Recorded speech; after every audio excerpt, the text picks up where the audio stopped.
안녕하십니까. 독서하는 마라토너 박종필입니다.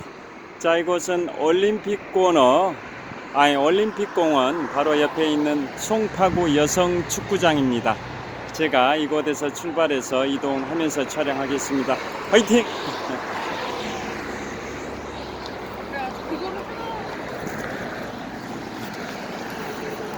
자, 현재 시각은 2023년 11월 19일 일요일 저녁 8시 14분입니다.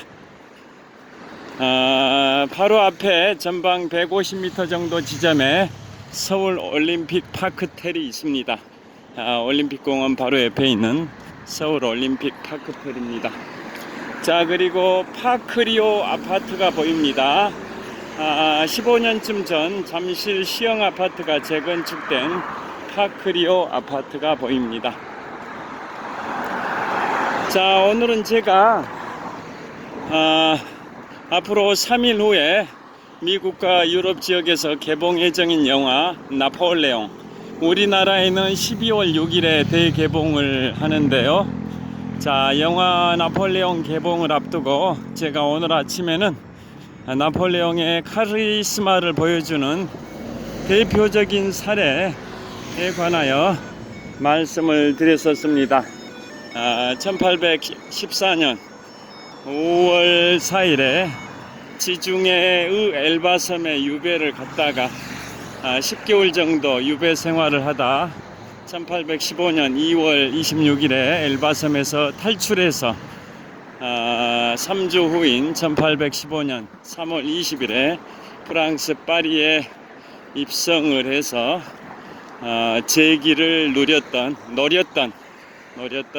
나폴레옹 보나파르트 관련해서 그 엘바섬에서 탈출했던 1815년 2월 26일부터 파리에 입성했던 3월 20일까지 약 3주 동안 나폴레옹이 파리를 향해서 진격하면서 발생했던 그러한 나폴레옹의 카리스마를 보여주는 그런 에피소드 1화를 말씀드렸고요.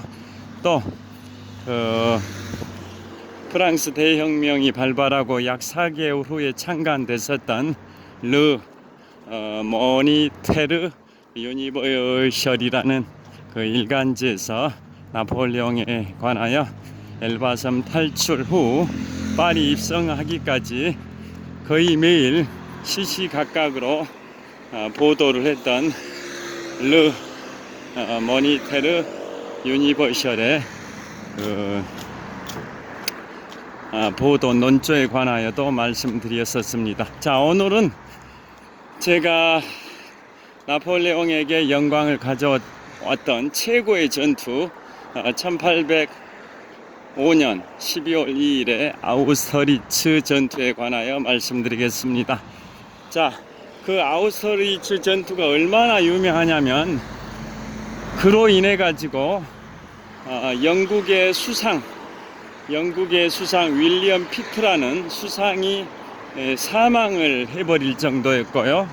또 844년 신성 로마 제국이 멸망을 해버렸었고요. 또 러시아는 제3차 대프랑스 동맹에서 일시적으로 이탈을 했고요. 또 독일의 전신인 프로이센은 대프랑스 동맹에 참여를 하려고 고민하다가 나폴레옹이 아우스터리츠 전투에서 승리하니까 참여를 하지 않게 되는 그러한 여러 파장들이 있었습니다. 자, 특히 그 아우스터리츠 전투가 나폴레옹의 40번의 전투 승리 중에 최고의 전투다 보니까 나폴레옹에게는 최고의 영광을 가져온 전투였고, 나폴레옹 개인뿐만 아니라 프랑스 입장에서도 최고의 영광을 가져온 전투였던 반면에 주변 국가들, 대프랑스 동맹 국가들한테는, 즉 나폴레옹 세력에 맞서서 주변 국가들이 동맹을 맺었었고, 그걸 대프랑스 동맹이라고 하지 않습니까? 그 주변 국가들한테는 절망을 가져온 전투가 바로 아우스터리츠 전투입니다. 어떻게 해야 나폴레옹을 이길 수 있을까? 나폴레옹이 지휘하는 프랑스군을 이길 수 있을까? 정말 그 절망을 가져왔던 전투가 바로 아우스터리츠 전투입니다. 그러니까 나폴레옹과 프랑스에게는 최고의 영광을 가져온 전투였던 반면에 주변 국가들에게는 어떻게 하면 나폴레옹을 이길 수 있을까? 무슨 방법이 없을까? 절망만을 가져온 전투가 그 아우스터리츠 전투고요. 자, 저기 롯데월드타워가 또 보입니다. 롯데월드타워. 자, 123층 555m 높이 기준 세계 5위 규모 OECD 국가 38개 회원국 중에서는 가장 높은 빌딩 롯데월드타워가 보입니다. 자, 그래서 그 전투 결과 그 아우스터리츠 전투의 승리를 포함한 프랑스의 모든 승리를 기념하기 위해서 개선문을 공사를 했고요. 전 세계 개선문 중에 프랑스 파리의 개선문이 가장 유명합니다. 높이 50m, 너비가 45m인데요. 자, 그 다음에 프랑스 파리에는 아우스터리츠 전투를 또 영원히 기념하기 위해서 파리의 지하철역 이름이 오스테를리츠 지하철역도 있습니다. 자, 나폴레옹이 몰락을 가져온 전투가 1815년 6월 18일 워털루 전투인데요. 그 전투는 영국이 승리고 프랑스가 패배해서 나폴레옹이 나폴레옹에게 몰락을 가져왔는데요. 자, 그 워털루 전투의 승리를 기념하기 위해서 영국에는 지하철역 이름 워털루역도 있고 노래 워털루도 있고 또 영화 워털루도 제작되기도 했는데요. 그렇듯이 그 워털루 전투보다 약 10년 앞서서 있었던 아우스터리츠 전투에서 프랑스의 승리를 영원히 기념하기 위해서 개선문을 공사했고요. 그 다음에 프랑스 파리의 지하철역 이름 오스테를리츠 지하철역 이름도 있습니다. 자, 그러면 아우스터리츠 전투가 어떠한 전투이기에 영국의 수상 윌리엄 피트도 사망해버리고 또 신성 로마 제국 844년의 역사가 멸망이 돼버리고 또 러시아가 패배하면서 제3차 대프랑스 동맹에서 이탈하고 제3차 대프랑스 동맹이 와해가 되고 또 프로이센도 처음에는 러시아와 신성 로마 제국 연합군에 참가하려고 하다가 프랑스가 아우스터리츠 전투에서 이겨버리니까 참가를 안 하게 된 그러한 역사가 있었던 거죠. 여기 자, 올림픽공원 평화의 문 광장입니다. 자, 올림픽공원 평화의 문을 촬영하고 있습니다. 야경이 참 멋있습니다. 자, 올림픽공원의 정문 역할을 하는 평화의 문을 촬영하고 있습니다. 자, 반대로 롯데월드타워 방향도 촬영하고 있습니다. 자, 평화의 문을 촬영하고 있습니다. 자, 신호를 건너겠습니다. 화이팅! 자, 저기 신호를 건너겠습니다. 자, 그래서 아우스터리츠 전투, 자, 얼마나 유명하냐면요. 자, 그 당시에 아우스터리츠 전투가 발생된 그 시대적 배경을 말씀드리면 거의 유럽 대륙을 나폴레옹이 거의 석권, 거의 평정을 해가는 과정인데요. 프랑스 대혁명의 정신인 자유평등 박애의 정신을 유럽 각국에 전파하는 그러한 분위기가 지속이 됐었고, 자, 그래서 프랑스 대혁명이라는 것은 잘 아시다시피 1789년에 인류 최초의 성공한 시민혁명으로 수천 년간의 전제 군주정을 무너뜨리고 공화정을 실현하고 신분제를 철폐하고 그야말로 국민의 자유와 평등과 박애를 기치로 한 그 운동이 혁명이 바로 프랑스 대혁명인데요. 그 난세의 영웅이 탄생한다라는 말이 있듯이 그 프랑스 대혁명의 격동의 시기에 바로 나폴레옹 보나파르트라는 위인이 출현하게 된 겁니다. 자, 그래서 최고의 전성기 아우슈비츠 전투는 그 당시에 유럽 대륙을 거의 석권했던 나폴레옹 입장에서는 대프랑스 동맹의 주축 국가가 바로 신성 로마 제국 겸 오스트리아였습니다. 그래서 유럽 대륙에서 대프랑스 동맹군을 주도했던 오스트리아를 괴멸시키면 영국이 사실상 대프랑스 동맹군의 맹주 역할을 하고 있긴 하지만 영국은 섬에 있다 보니까 지상전을 유럽 대륙으로 이동해 와서 지상전을 치르는데 한계가 있어서 유럽 대륙에서 대프랑스 동맹을 주도하고 있던 오스트리아 즉 신성 로마 제국만 괴멸시키면 영국도 사실상 대프랑스 동맹의 맹주 역할을 제대로 못할 것이다 라고 판단하고 프랑스의 나폴레옹은 결국은 신성 로마 제국을 치기로 한 겁니다.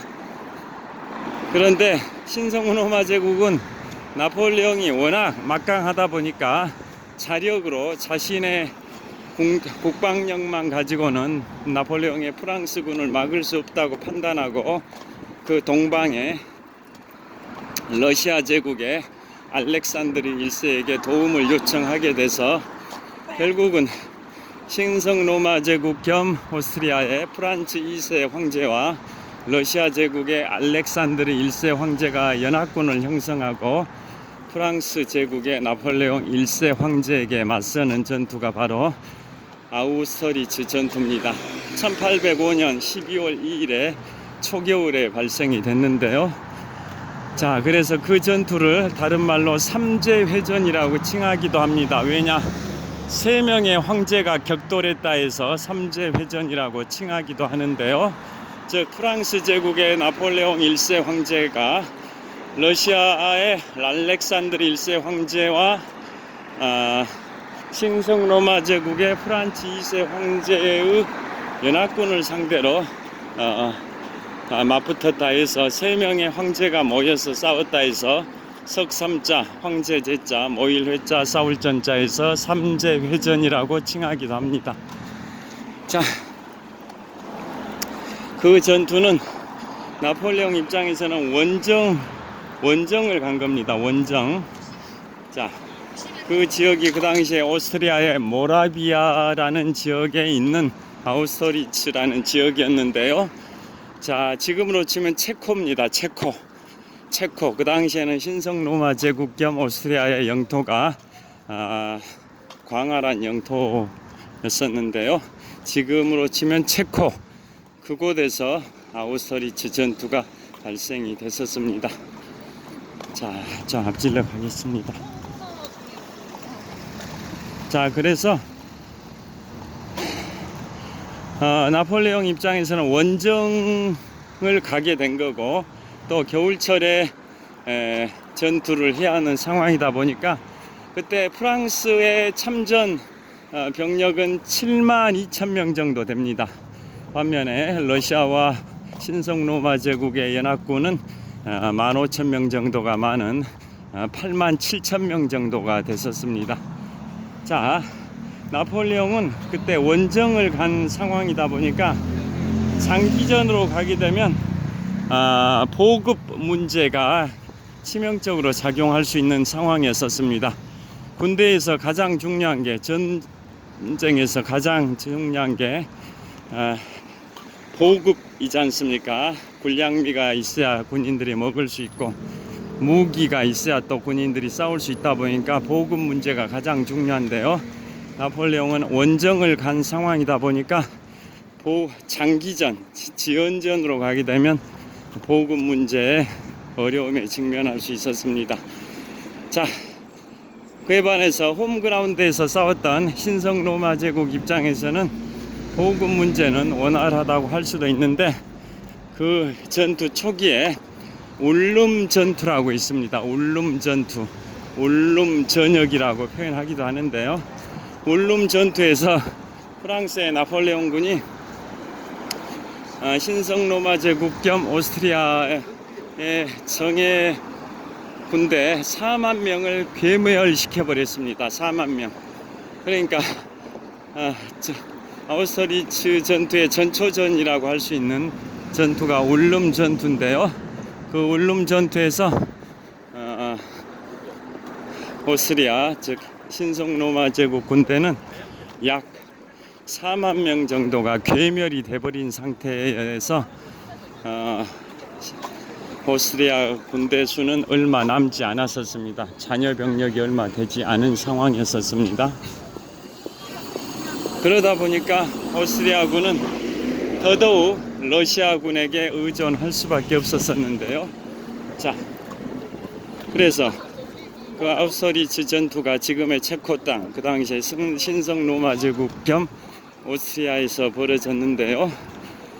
자, 오스트리아 군대 자체가 잔여 병력이 얼마 안 남아 있고 러시아 군대가 주축이 되다 보니까 러시아 군대의 의견을 무시할 수가 없었습니다.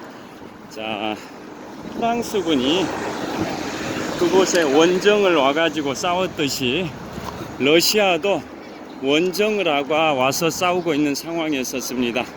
자, 그러니까 아우스트리츠라는 지역 자체가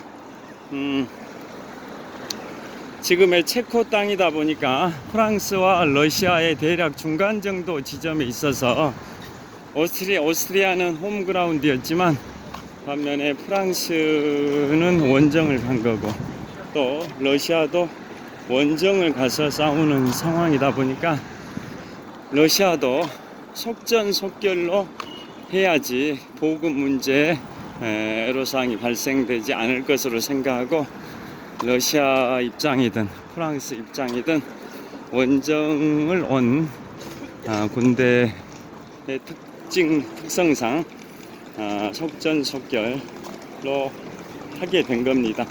그래서 드디어 1805년 12월 2일에 지금의 체코 땅, 그 당시에 신성 로마 제국 모라비아라는 지역의 아우스트리츠에서 3명의 황제가 격돌하는데요. 모든 측면에서 나폴레옹 군대에게 불리했었습니다. 원정을 간 상황이고 겨울철이고 또 군대 숫자에서도 상대적으로 열세이고 여러 가지 점에서 불리한 여건임에도 불구하고 결국은 나폴레옹 군대가 승리를 했는데요. 특히 이제 인상적인 것은 프라첸 고지라고 있습니다. 프라첸 고지. 자, 전투에 있어서 고지 선점은 매우 중요한데요. 높은 고지를 선점해 가지고 포병 운영에 있어서도 관측소 역할을 하는 그런 높은 고지 선점은 필수 전투의 ABC라고 할 수 있는 건데요. 나폴레옹은 그 고지 선점을 일부러 하지 않았습니다. 왜냐? 상대 국가로 하여금 고지를 먼저 선점하게 하고 그 고지를 선점한 그 두 신성 로마 제국과 러시아 연합군이 먼저 선점한 상태에서 공격을 해오게 해가지고 나폴레옹의 계산한 대로 의도한 바대로 함정에 빠뜨리기 위해서 일부러 나폴레옹은 전투에 있어서 ABC라고 할 수 있는 고지 선점을 하지 않고 일부러 상대 국가한테 상대 군대한테 고지 선점을 하게끔 함정을 파놨던 겁니다. 여하튼 그래서 결국은 승리를 하게 됩니다. 그래서 모든 조건에서 불리한 상황이었는데도 나폴레옹이 승리를 하게 됩니다. 자, 롯데월드타워 여기까지 왔는데요. 정말 그 크리스마스 트리 설치를 멋지게 해놓은 것 같습니다. 자, 여기서 보여드리겠습니다.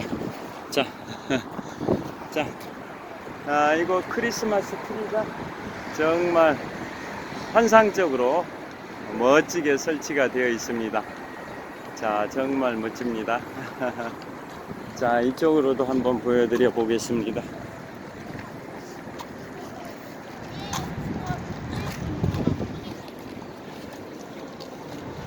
자, 이곳으로도 이쪽에서도 크리스마스 트리를 좀 보여드리도록 하겠습니다.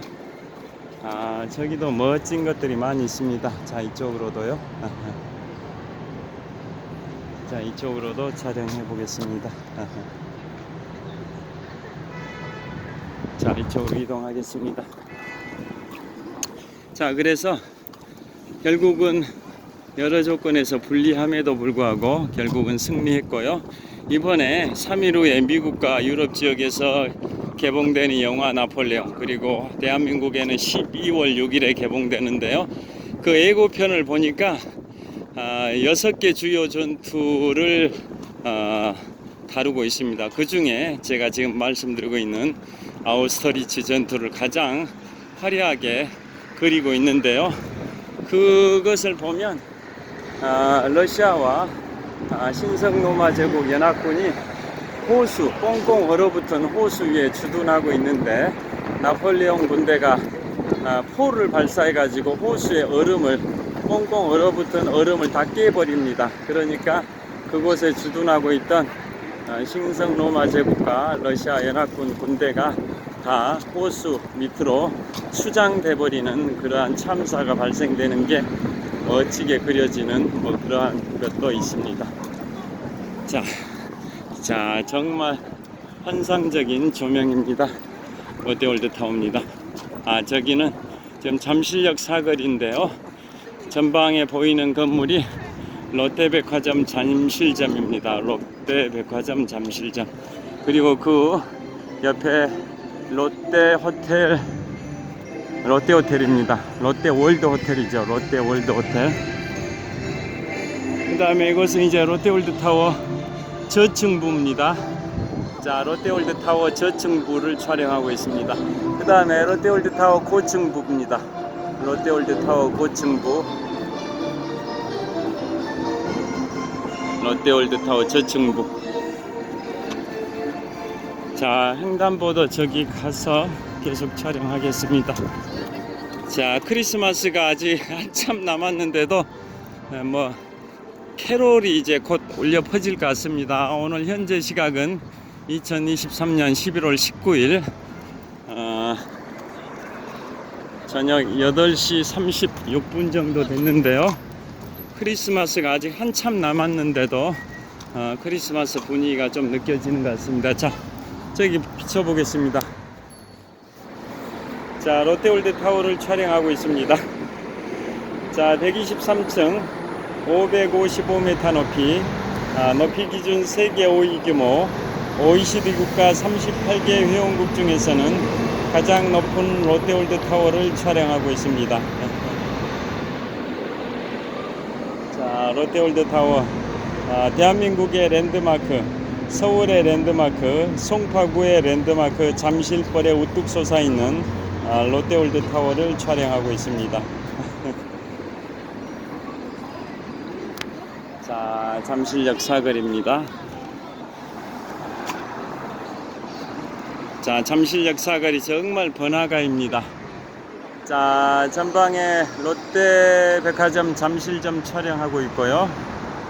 자, 대각선 방향에, 잠실역 사거리 대각선 방향에 잠실주공 5단지 아파트 조만간 재건축이 될 걸로 예상이 됩니다. 그 다음에 여기는 롯데캐슬입니다. 롯데캐슬. 저기는 이제 한라 시그마 타워가 있고요. 그 다음에 다시 한번 롯데월드타워입니다. 123층 555m 높이 기준 세계 5위 규모 OECD 국가 38개 회원국 중에서는 가장 높은 빌딩 롯데월드타워입니다.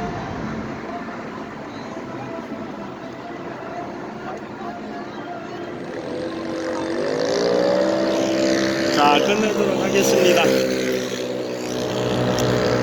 자, 이쪽 방향은 이제 잠실대교 남단 쪽입니다. 제가 북쪽 방향을 촬영하고 있는데요. 잠실대교 남단 방향을 촬영하고 있습니다.